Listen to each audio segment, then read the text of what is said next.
I invest in mutual funds तो tax exemption मिलेगा क्या? आई एम श्योर सारे बिगिनर इन्वेस्टर्स के मन में ये क्वेश्चन जरूर आता होगा। तो इसका आंसर क्या है? The answer is no and yes.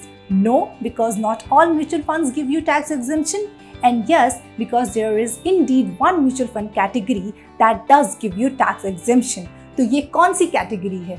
ये कैटेगरी है इक्विटी लिंक्ड सेविंग स्कीम यानी कि ELSS। आज के वीडियो में हम ELSS फंड्स के बारे में सब कुछ बहुत ही डिटेल में समझेंगे।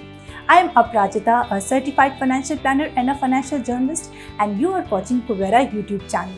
But before we begin the video, don't forget to subscribe to our YouTube channel and hit the bell icon to keep receiving new video notifications. Equity Linked Savings Scheme is an equity mutual fund investment जो कि 80% invest करता है in equity and equity related instruments. और ELSS funds में किए गए investment के against आपको टैक्स एग्जेम्पशन मिलता है under section 80C of income tax act. Section 80C में बहुत सारे टैक्स एग्जेम्पशंस के ऑप्शन अवेलेबल हैं और ELSS फंड उनमें से वन ऑफ द ऑप्शंस है। अब क्योंकि सेक्शन 80C की हाईएस्ट टैक्स एग्जेम्पशन लिमिट होती है 1.5 लाख, तो अगर आपने किसी और 80C ऑप्शन में इन्वेस्टमेंट नहीं कर रखा है तब आप ELSS फंड्स में इन्वेस्ट करके 1.5 लाख तक का टैक्स बचा सकते हैं। ELSS फंड्स के बारे में दूसरी जो बहुत इंपॉर्टेंट बात है वो आपके लिए ये जानना ज़रूरी है कि ELSS funds come with lock in period of 3 years. तो अगर आज की डेट पर आप लमसम इन्वेस्टमेंट करते हो ELSS फंड्स में तो वो आपको 3 साल के लिए ज़रूर रखना पड़ेगा, आप उसके बाद ही उसको लिक्विडेट कर सकते हो। और अगर आप ELSS फंड में SIP शुरू करते हो so every monthly SIP will have to stay invested for minimum 3 years only, then you can liquidate those. किसी भी टैक्स लिंक्ड इन्वेस्टमेंट ऑप्शन की सबसे बड़ी प्रॉब्लम ये होती है कि लोग उसमें फरवरी या मार्च में जाकर के इन्वेस्टमेंट करना शुरू करते हैं when tax planning season for a financial year is just about to and.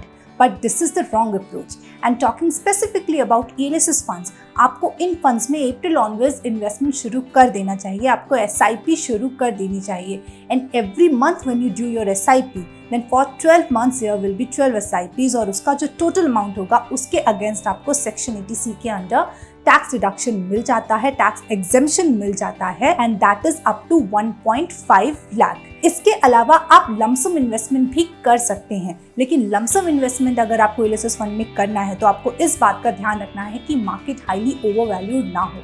जब मार्केट की वैल्यूएशंस कम होती है ऐसे टाइम पर ही आपको ELSS फंड में लमसम इन्वेस्टमेंट करना सोचना चाहिए, अदरवाइज SIPs तो आप कभी भी शुरू कर सकते हैं। इवन दो ELSS फंड्स को टैक्स लिंक्ड इन्वेस्टमेंट ऑप्शन माना जाता है, मगर आप जब ELSS फंड में इन्वेस्टमेंट करते हो तो आपको उसको एक लॉन्ग टर्म गोल के साथ लिंक जरूर कर लेना चाहिए। सो लॉक इन पीरियड जरूर 3 साल का होता है, मगर आपको 3 साल बाद पैसा निकाल नहीं लेना है। You should have a time horizon of at least 5 to 10 years when you are investing in ELSS funds. So ELSS funds not only give you tax benefit but also wealth creation opportunities, क्योंकि ELSS funds equities में investment करते हैं और equities आपको long term में काफी attractive wealth opportunities देती है। How to pick best ELSS fund? इसके लिए आपको डेटा क्रंचिंग करनी पड़ जाएगी। तो मार्केट में जितने भी ELSS फंड्स अवेलेबल हैं आपको उनका कैगर रिटर्न्स देखना चाहिए इन डिफरेंट टाइम पीरियड्स, और इन डिफरेंट टाइम पीरियड्स जिन म्यूचुअल फंड्स ने कंसिस्टेंटली अच्छा परफॉर्म किया है आपको उन्हें शॉर्ट लिस्ट कर लेना चाहिए। अब आपको अपने शॉर्ट लिस्टेड फंड्स की एक्सपेंस रेशियो को देखना चाहिए, तो जो कंपैरेटिवली लोअर एक्सपेंस रेशियो के फंड्स हैं आपको उन्हें सिलेक्ट कर रखना चाहिए। इसके अलावा आपको फंड मैनेजर और फंड हाउस की क्रेडिबिलिटी को भी देखना चाहिए। तो अगर फंड मैनेजर और फंड हाउस की क्रेडिबिलिटी मार्केट में अच्छी है तभी आपको जीरो इन करना चाहिए on any given ELSS fund. ELSS funds के बारे में आपको ये भी जानना जरूरी है कि अभी कुछ समय पहले सेबी ने फंड हाउसेस को अलाउ कर दिया है to launch passive ELSS funds. तो ये जो पैसिव ELSS फंड्स होंगे ये किसी इंडेक्स को ट्रैक करेंगे and this index should comprise selected stocks from top 250 companies in terms of market capitalisation. तो अभी किसी भी फंड हाउस ने अपना पैसिव ELSS फंड लॉन्च नहीं किया है, क्योंकि सेबी ने ये भी बोला है कि एक fund house either can have an active ELSS fund और अ पैसिव ELSS फंड। और क्योंकि मोस्टली सारे फंड हाउसेस के पास ऑलरेडी एक्टिव ELSS फंड है तो पैसिव ELSS फंड के लिए ये माना जा रहा है कि जो न्यूअर AMCs हैं सच एज जीरोधा और नावी, सो ये सारे जो म्यूचुअल फंड AMCs होंगे, हो सकता है ये आपके लिए पैसिव ELSS फंड को मार्केट में लेकर के आए। मगर जब तक कि ऐसा नहीं होता है, you can very well start your journey with an active ELSS fund. तो कैसा लगा आपको आज का वीडियो?